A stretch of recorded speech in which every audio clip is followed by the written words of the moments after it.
Hello everyone, welcome to my channel. आज हम देखेंगे gravitational potential due to uniform spherical shell. Uniform spherical shell की वजह से गुरुत्वीय विभव, ये टॉपिक बीएससी फर्स्ट ईयर में है मैकेनिक्स में। तो इस टॉपिक को शुरू करने से पहले मैंने चैनल को सब्सक्राइब कर दीजिए। इससे पहले हम देखते हैं कि गुरुत्वीय विभव होता क्या है। गुरुत्वीय विभव क्या होता है? गुरुत्वीय विभव यानी ग्रेविटेशनल पोटेंशियल यूनिट मास के लिए पोटेंशियल एनर्जी होती है। तो पोटेंशियल एनर्जी के फॉर्मूले में अगर हम मास की वैल्यू 1 कर दें तो हमें ग्रेविटेशनल पोटेंशियल मिलेगा, यानी V equal to minus G M upon R. तो हमें यहाँ पर एक शेल की वजह से ये पोटेंशियल निकालना है। तो शेल की वजह से पोटेंशियल 3 जगह पे हो सकता है, या तो उस शेल के बाहर, या शेल के सरफेस पे, या शेल के अंदर। तो हम सबसे पहले देखेंगे शेल के बाहर पोटेंशियल। तो शेल के बाहर पोटेंशियल के लिए हम मान लेते हैं यहाँ पे एक पॉइंट P है। ये रहा स्पेरिकल शेल जिसकी रेडियस है R, और हम यहाँ पर एक रिंग मान लेते हैं ABCD, जो एक रिंग एलिमेंट है। क्योंकि ये शेल है तो सिर्फ सरफेस पे ही एलिमेंट रहेगा। तो इस A पॉइंट की P से डिस्टेंस हो गई x, और ये है O से P तक की डिस्टेंस स्मॉल r। तो हमें यहाँ पर जो है इस रिंग की मास निकालनी है, और फिर उस रिंग के मास से हम यहाँ पर पोटेंशियल निकालेंगे, और उस पोटेंशियल का इंटीग्रेशन कर देंगे पूरे शेल के लिए। तो हमें यहाँ पर पॉइंट P पर शेल के आउटसाइड हमें ग्रेविटेशनल पोटेंशियल मिल जाएगा। तो सबसे पहले इसका मास निकालने के लिए हमारे पास, मान लिया इसका टोटल मास कैपिटल M है, और इसका मास डेंसिटी हम निकालेंगे। तो मास डेंसिटी होगी sigma equal to capital M upon इसका टोटल सरफेस। टोटल सरफेस होगा 4πr²। तो हमारे पास सिग्मा की वैल्यू रहेगी कैपिटल M अपॉन 4πr²। तो हमें इस मास एलिमेंट की, इस एलिमेंट का हमें मास निकालना है। तो इसका मास हम कैसे निकालेंगे? सबसे पहले इसका एरिया निकालेंगे। तो इसका एरिया होगा इसकी सर्कमफेरेंस 2πqa। QA क्या होगी? ये QA यानी ये रेडियस है इस रिंग की। तो इस रिंग की रेडियस होगी, अगर ये डिस्टेंस r है तो ये होगी r साइन थीटा।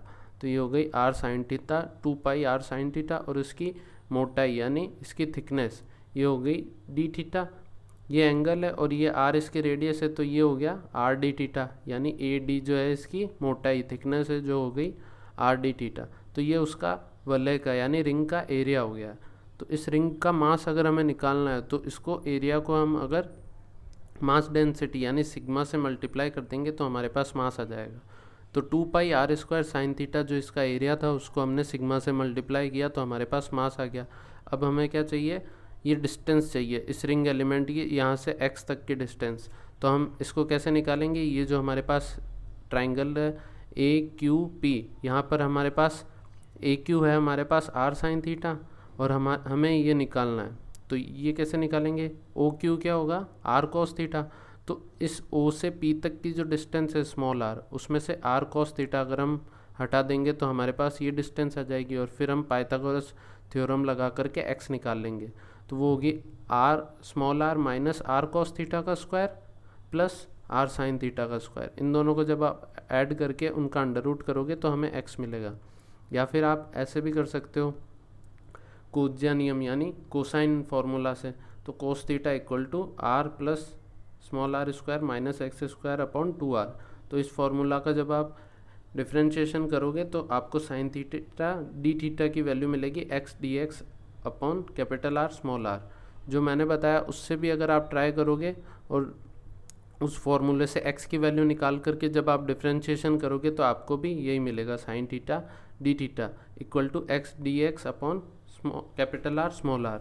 और ये हमारे पास साइन थीटा डी थीटा की वैल्यू आ गई, जो हम यहाँ पे पुट कर देंगे।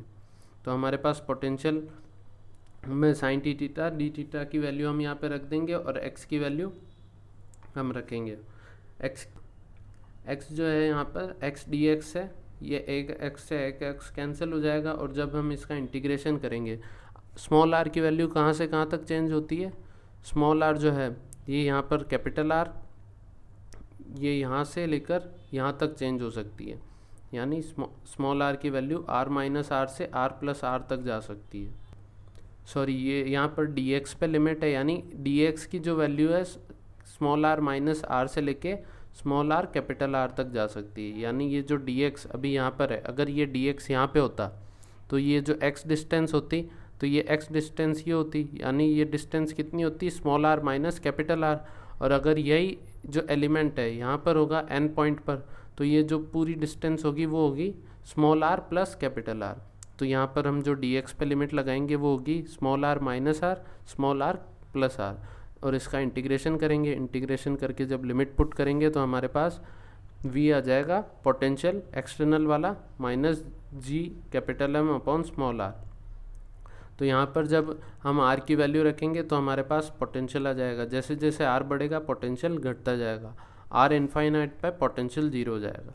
अगर यही पॉइंट सरफेस पे होता है, यानी कोश के सतह पर, सरफेस ऑफ द शेल पे पोटेंशियल अगर हमें निकालना है तो हमें r equal to capital R रख देंगे, और हमारे पास जो सरफेस के लिए पोटेंशियल आएगा minus GM upon capital R। अगर ये पॉइंट अंदर होता, यानी ये P पॉइंट अंदर होता, तो हमारे पास मास तो है ही 2 पाई R सिग्मा dx। ये जो हमने यहाँ पर निकाला था साइन थीटा, ये वैल्यू पुट करने के बाद में जो हमारे पास मास आया था 2 पाई R sigma dx upon R, इसी का इंटीग्रेशन हमें करना है। लेकिन यहाँ पर लिमिट चेंज हो जाएगी क्योंकि यहाँ पर जो P पॉइंट है वो अंदर आ चुका है। तो यहाँ पर जो x जो होगा, ये जो x है वो कहाँ से कहाँ तक चेंज होगा, ये होगा कैपिटल R में से हम स्मॉल r घटाएंगे तो ये मिलेगी हमें x डिस्टेंस, और ये x डिस्टेंस यहाँ से capital R minus small r से यहाँ तक जा सकती है capital R plus small r तक। तो ये जब हम इसका इंटीग्रेशन करेंगे और यहाँ पर लिमिट पुट करेंगे तो हमारे पास आएगा minus g capital M upon capital R। ये एक कांस्टेंट वैल्यू होती है, यानी इनसाइड द स्फेरिकल शेल, उस पूरे स्फेरिकल शेल के अंदर ये पोटेंशियल कांस्टेंट रहता है, ये स्मॉल r पर डिपेंड नहीं करता है। तो यहाँ पर अगर हम इसका एक डायग्राम बनाएं, जैसे ये स्फेरिकल शेल है, तो स्फेरिकल शेल के बाहर यानी इस रेडियस के बाहर पोटेंशियल क्या था, minus g capital M upon small r, यानी वो r जैसे जैसे बढ़ेगा पोटेंशियल घटता जाएगा, डिक्रीज होता जाएगा। दोनों तरफ, इस तरफ भी अगर r बढ़ेगा तो वो घटता जाएगा। जैसे ही हम सरफेस पे आए पोटेंशियल की वैल्यू हो गई minus GM upon capital R, और वो अंदर भी वही रहती है, यानी वो सेम पोटेंशियल रहता है। ऐसी और वीडियोस के लिए मेरे चैनल को सब्सक्राइब करें। Thank you.